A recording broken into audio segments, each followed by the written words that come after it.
नमस्कार दोस्तों, ये video editorial compilation for mains का पार्ट है। आप प्लेलिस्ट में जाके एडिटोरियल की वीडियोस पेपर वाइज और टॉपिक वाइज देख सकते हो।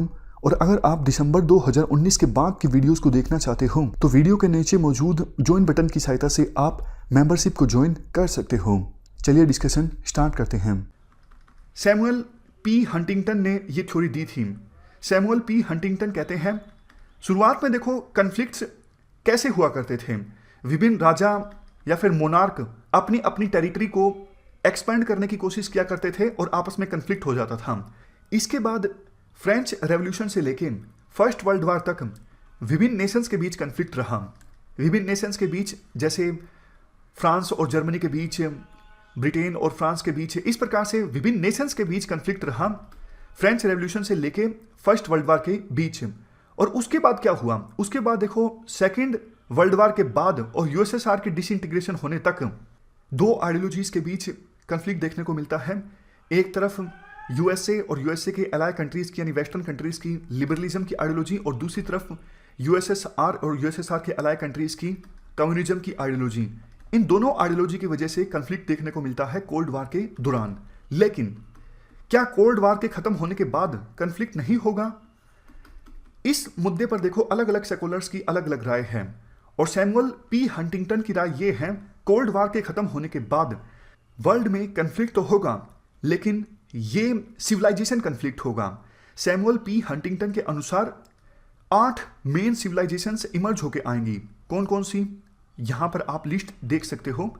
वेस्टर्न सिविलाइजेशन, कन्फ्यूशियन सिविलाइजेशन, ये जो चाइनीज सिविलाइजेशन है, Japanese civilisation, Islamic civilisation, Hindu civilisation और Slavic orthodox, Latin American, African.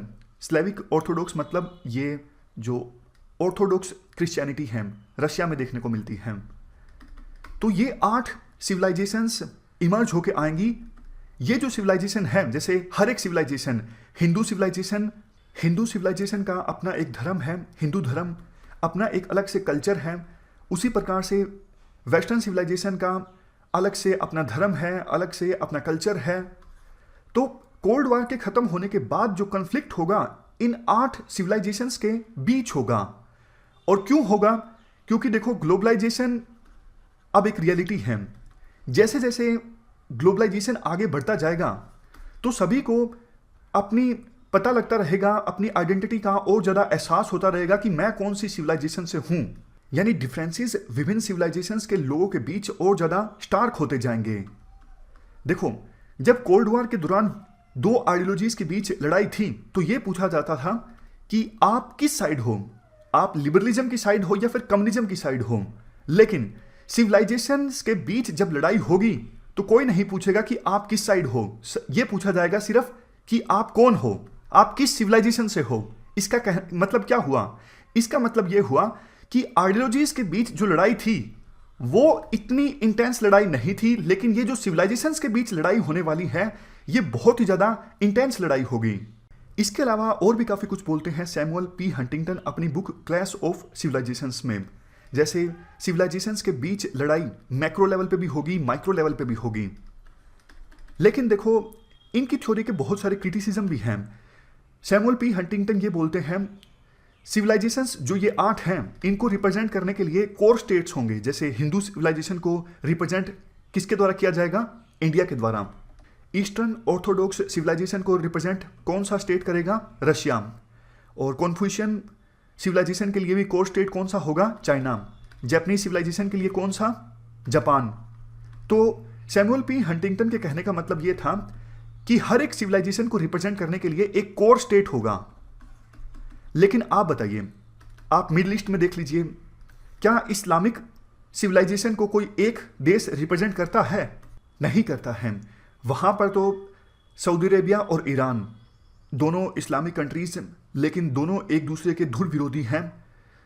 शिया सेक्ट को रिप्रेजेंट किया जाता है ईरान के द्वारा और सुन्नी सेक्ट को रिप्रेजेंट किया जाता है सऊदी अरेबिया के द्वारा।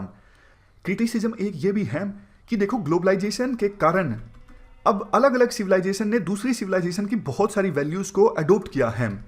जैसे देखो हमारे देश में आपको पता है काफ़ी सारी वेस्टर्न वैल्यूज़ को अडोप्ट किया गया है। उसी प्रकार से वेस्टर्न कंट्रीज़ में भी हिंदू सिविलाइजेशन और दूसरे सिविलाइजेशन से संबंधित वैल्यूज़ को अडोप्ट किया गया है।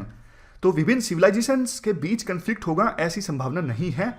ये उन लोगों के द्वारा बोला जाता है जो क्रिटिसाइज करते हैं सैमुअल पी हंटिंगटन की क्लैश ऑफ सिविलाइजेशंस की थ्योरी को।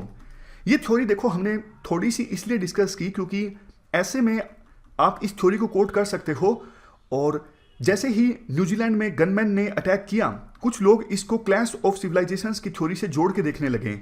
उन्होंने कहा कि सैमुअल पी हंटिंगटन ने जो कुछ कहा था 1990 के बाद, वो सब कुछ धीरे धीरे सही साबित हो रहा है, यानी विभिन्न सिविलाइजेशंस के बीच अब कन्फ्लिक्ट देखने को मिला है।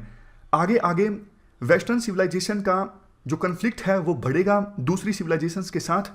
लेकिन दूसरी तरफ ऐसे सेकुलर्स और ऐसे एक्सपर्ट्स भी हैं जो कहते हैं आप एक टेररिस्ट एक्ट की वजह से क्लैश ऑफ सिविलाइजेशंस को कैसे जस्टिफाई कर सकते हो। वेस्टर्न कंट्रीज ने भी इस टेररिज्म के एक्ट को पूरी तरह से क्रिटिसाइज किया है। तो आप उन लोगों के कारण जो सिर्फ फ्रिंज एलिमेंट्स हैं, उन लोगों के कारण क्लैश ऑफ सिविलाइजेशंस की थ्योरी को जस्टिफाई नहीं कर सकते। तो ये पूरा आर्टिकल हमने डिस्कस किया। इस डिस्कशन में फिलहाल इतना ही है। Thank you very much for discussion.